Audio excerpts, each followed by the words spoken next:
Abbaa ilmaanii nama guddaa kana boochiftu sirriidhaa miti jechuudha. An obboleessa keessanii uummata Arsiidhaa kabajamaa kana qaba. Angartee isin akka na bira dhaabbattan uummanni Arsiidhaa arras borus taanaan na bira dhaabbadha. Na gabbaa na gargaara. Gabbaa micaa kana harkaa jaartii janaa fuudha. Assalaamu alaykum warahmatullahi wabarakatuh. Jirra jirtu hordoftoota hojjamtoota jaalatamtoota ilmaan Oromoo. Shama rakka fuune kana amtee daddaa qabdan hundi keessanuu bakka jirtanii salaamtan teejjatan jaalalaa tan onnee raabuu keessan biraa geessu ni jecha.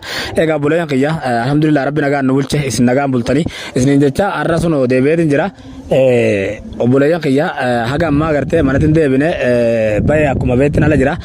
Khaleessas gartee Sumayyaa akkuma gartan manarraa baasisin jira. Maaliif sababnummaan gartee wardaan itti fuudhamtee sababa gartee Sumayyaa tanaati. Mucaan kun gartee akkuma beekamu Sumayyaa tanaanillee jalaa deemii jee yeroo hedduu jechuudha. Akkasitti na jalaa oofuudhaaf karoora hedduu qabaatee ture. Ammoo garuu karoorri sun hin milkooyne fi karoorri isaa akkuma jalaa didetti amma deebi'ee karaa kanaan natti dhufe jechuudha. Karaan kun isaan jan kunis edaa akka waan gartee inni duraanumaa wuccitiin dhossan malee gaafa gartee an wardaa gartee amaraadhee bilaal xiyyoo dala jalaa fuudhanii wardaan akkatti na hojii dararamtu san edaa micaan kun miidiyaa irratti micciyoo tana jaalatee edaa hamilaa ture jechuudha. Otoo gartee dhala akkana argadhee akkatti na hojii dararamti maal jee edaa yaadaa ture jechuudha buleen kiyya. San edaa akkuma isiin dhufteen jaalalatanaa akka waan gaafateeti jechuudha. Isiitu dide malee akka jaanitti. Kanaafuu obboleeyyan kiyya amma gartee immoo chaansii kanatti fayyadamteeti bilisee maraachitee ala darbinaan micaa kana gartee chaansii argattee silkiin irratti buutee fi inni quraana sheekatti yaamee qaraasisee akkasitti na fajiifatee maal jettee haasofte jechuudha obboleeyyan kiyya. Innis qaraasifadhee fajiifadhee maal jee haasa. Kanaafuu inni maal jaa obboleettii tiyya na jalaa fuuteeti akkana gootee maal jettee humaan goone fi maal jeeni inni gabbaranarra barbaadaa jechuudha micaa kun. Kanaafuu obboleeyyan kiyya gabbarri gartee inni gartee obboleettii isaa naa kennee jaartii tiyya na jalaa fudhatu haanarraa hafuwanii. Amma gabaabumatti an obboleettii isaa deebiseetif hin jira. Obboleettii isaa bakka jirtu barbaadee fudhatee an jaartii tiyya akka manatti naa deebisu. Obboleeyyan kiyya ummanni Arsiidhaa gartee soddaadhaan kiyya qaali. Obboleeyyan kiyya qaali. Isin Arsiin obboleeyyan kiyya gamas kaan soddaadhaan kiyya. An jaaladhee fuudhee fedhu haa qabaadhu fedhu haa dhabu.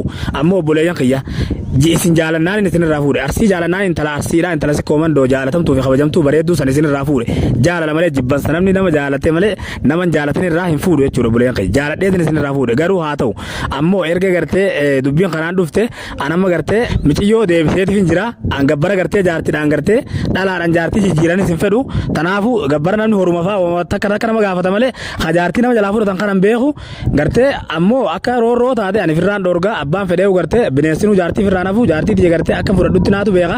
An ammoo yoo gartee sababni gartee sababa Sumayyaadhaa ta'e yoo fuuni gartee fuuni kiyya Sumayyaa fuudhuun isa gammachiisuu dide obboleettii tantee obboleessa kiyya sii deebiseetin jira. Sii baase kaleessa manarraa baase. Ilmoo tiyyalee bakka jirtu tammas ruufadhaa haanaa dhaltu. Yoo ilmoon sun waa taate immoo seeranis heeranis hara fedhetti isin gaafadha lubbuu ilmoo tiyya waan feetallee yoo taate garuu immoo ilmoon tiyya haanaa dhalattu. Shari'aadhanin gartee shari'aa Nabi Muhammad sallallahu alaihi wasallam shari'aa gartee kabajamtuu shari'aa amantii islaamatiin mijiyoota ni haa ganti keessan naa godhe akkasitti ilmoo tana qabsiise malee haraamin zinaa dalageetii miti. Tanaafu erga gartee haraa kanaan dhuftee waan biraa gartee keessa nana guudhaaf jaartii yaada ilmaanii manarraa ilmaan kiyya hiyyoomsuudhaaf baate ati arra miyyoo tana jaalatteetii miti.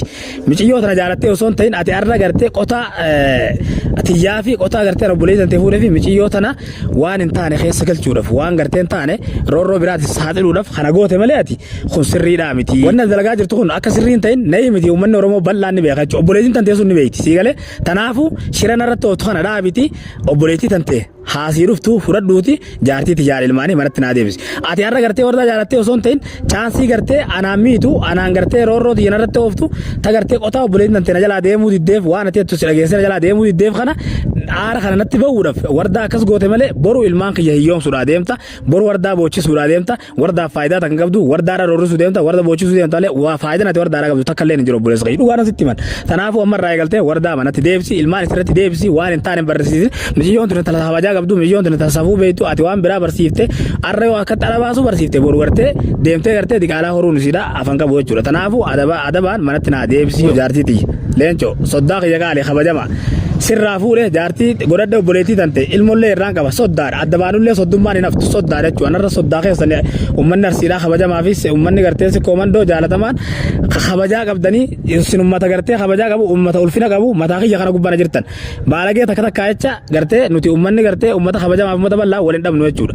Kummicaan gartee ijoollee isaanii irraa adda kun ijoolleen isaanii hundi na jaalatan isuma kanaan na jibbe waan kanaaf na jibba isuma kanaatu narratti xiyyeeffatee gartee waa takka jaartii tana si jalaa baasu malee jee narratti wanni jee jechuudha. Tanaafu angartee isin akka na bira dhaabbatan ummanni arsiidhaa arras borus taanaan na bira dhaabbadha na gabbaa na gargaara gabbaa micaa kana harkaa jaartii janaafuudha gabbaa micaa kana gartee osoo inni gartee dhiiga nu jidduun finne addanaafuudha anamma isinin qaba arra ummata arsiidhaa habajamaa kana qaba kaleessas gartee na hojii dhaabbattan obboleeyyan kiyya miidiyaa irrattis bakka hundaan ummanni arsiidhaa haala na gargaare tanaafu arrallee gabbaa na gargaara an obboleessa keessanii inni numaa maal jana beeytanii viidiyoo takka baree kaleessa arsiin na bira dhaabbadhaadha micaa kana hojii maarree godhaadha walitti nu ofuudhaa deema arsiin arras borus taanaan obboleeyyan kiyya na tuquu irraa gartee takka wanni gartee gara kan keetaatuuf hin jirtu ati gartee namni baalagummaa san teessee wajjin wanni jiru ummata arsii fi gartee na walitti oofuun abadan hongonkumaa waan hin taane wardaa abbada malee naaf gartee ummanni arsiidhaa waliin geenyu jechuudha tanaafuu qaxxitaa wardaa deebiftaa siif wardallee cerbee dheettan malee naaf ummata arsiidhaa waliin dha'uun ijoollee arsiidhaa ijoollee teenyan obboleeyya kiyyaa wanna lolchiisuun leencoo abadan numan taatu kana gubiyyaa kaayi siigalee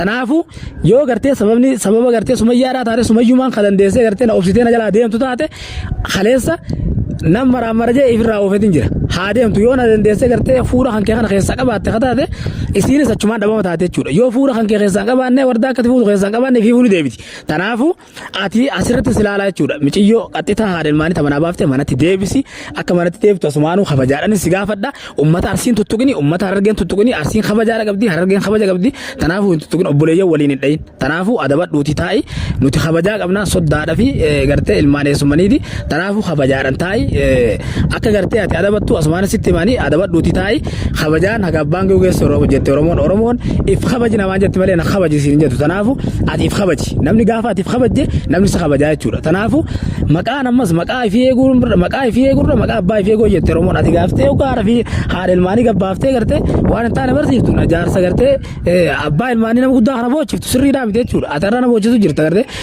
imimmaa ijatiyya keessa gartee biilaa gartee qoree qabu na keessa oofu jirta tanaafu narraa dhaabbadhuuti asumaanu akka narraa dhaabbattu kabajaan si gaafadhaani anammarraa eegalee waa'ee kan kee dubbatuun barbaadu namni deemee sa'a namni deemee dalagatutti dalagaa na dhoowwitee gartee shaararraa na yisiisu jirta viidiyoolee numa mara arguu didde viidiyooti ilaaltee waan biraati asnaa baata malee viidiyooti ilaaltee furmaata tinaa fidaa jirtu inumaa deemtee kutaa walitti buusu deemta adabadhuuti intala gartee namaa gartee jaartii tiyya tamanaafuuti haadhelmaanii manarratti naa deebisi ilmaan gartee amma kaleessa akkatti bobooyan natti bilbilanii ijoolleen gartee ummaan tiyyees maal taatee as miidiyaa kanarraa kan waraddiyanii akkatti bobooyanii ijoolleen tunillee gartee garaa badaa naa deebisi manatti obboleessa kiyya afaan na gugugan haasa'ullee dadhabe mataan na zoore mataan shirna jee illeensa gubbaa na oolchite miidiyaa irratti na oolchite haadha manaa narraa baafte na oneeyisiifte miidiyaa irratti na xiqqeessite obboleessa kiyya siif gaa kalaat hafalattee sababa gartee sumayyaadha hafalattee ni gaa.